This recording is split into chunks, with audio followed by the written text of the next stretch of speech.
Friends, welcome to my channel Supriya home kitchen. आज আমি আপনাদের কাছে নিয়ে এসেছি পনিরের একটা রেসিপি।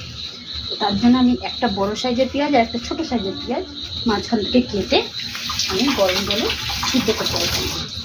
একটা ছোট এক কোয়া রসুন নিয়ে নিয়েছি, এটাও দিয়ে দিলাম।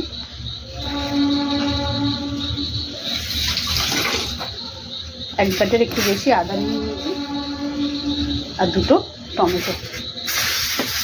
এগুলো আমি ভালো করে সিদ্ধ করে নেবো। সিদ্ধ করে ফিরছি। তো দেখুন বন্ধুরা, জলটা অনেকটা শুকিয়ে গেছে, টমেটোটাও ফেটে গেছে, আর আমার সব কিছু সিদ্ধ হয়ে গেছে। এবার একটু সিদ্ধ করে নেবো শুধু, আর একটু করে নেবো। তো এবার বন্ধুরা গ্যাসটা অফ করে দিচ্ছি, এটা ঠান্ডা হতে দেবো। ঠান্ডা হওয়া পর্যন্ত ওয়েট করছি। তো বন্ধুরা দেখুন, একটা মিক্সিং জার নিয়েছি, 2 চামচের মতো রোস্টেড জিরের গুঁড়ো, ধনের গুঁড়ো 1.5 চামচ, হলুদের গুঁড়ো, আর কিছু দেবো না বন্ধুরা। এবার এইটা আমি এর মধ্যে ঢেলে ফিরছি।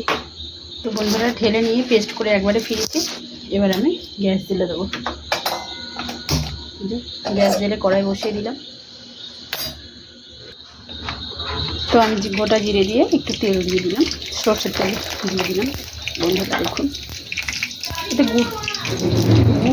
এতে গোটা গরম মশলা, তেজপাতাও দিতে পারেন। আমি এগুলো কিছু দেবো না, যেহেতু আমি গুঁড়ো দেবো ওই জন্য।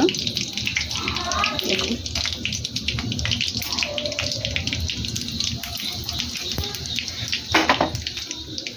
এইবারে আমি এই মশলাটা দেবো। আমি পনিরটা ভাজছি না, কিছুই করছি না।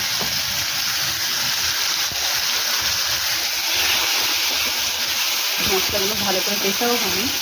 তো যাই হোক, এর মধ্যে শুধু নুন চিনি ছাড়া আর গরম মশলা ছাড়া আর কিছুই করবো না। তো কষিয়ে নিয়ে ভালো করে ফিরছি। তো বন্ধুরা একটু চিনি দিয়ে দিলাম আর নুন দিয়ে দিলাম।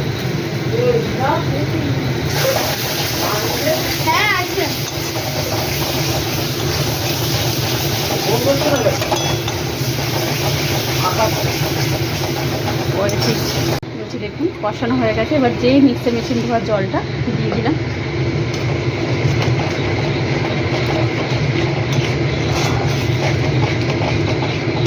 আর একটু জল দেবো।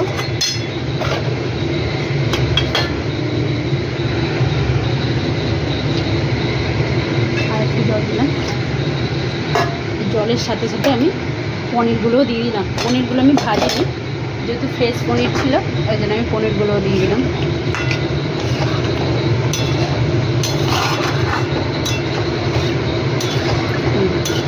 তো পরে ফিরছি বন্ধুরা।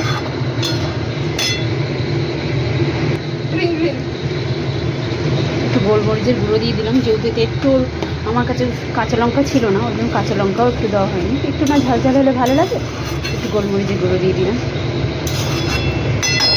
পরে ফিরছি।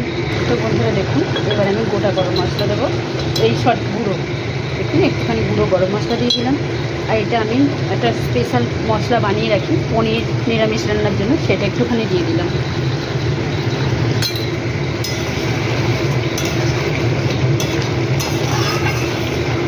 তো চাইলে আপনারা ঘি মাখন দিতে পারেন, আমি কিচ্ছু দেবো না, একটু শুধু ঢাকা দেবো। 2 মিনিটের মধ্যে ঢাকা দিয়ে ফিরছি। দেখুন বন্ধুরা, আমার পনির রেডি হয়ে গেছে। তো আপনারা ট্রাই করবেন, ট্রাই করে কমেন্ট সেকশনে কমেন্ট করে জানাবেন রান্নাটা কেমন লেগেছে। ভালো লাগলে লাইক কমেন্ট শেয়ার করবেন, আর আমার চ্যানেলটা সাবস্ক্রাইব করবেন। ভালো থাকবেন, সুস্থ থাকবেন। থ্যাংক ইউ ফর ওয়াচিং বন্ধুরা, বাই বাই।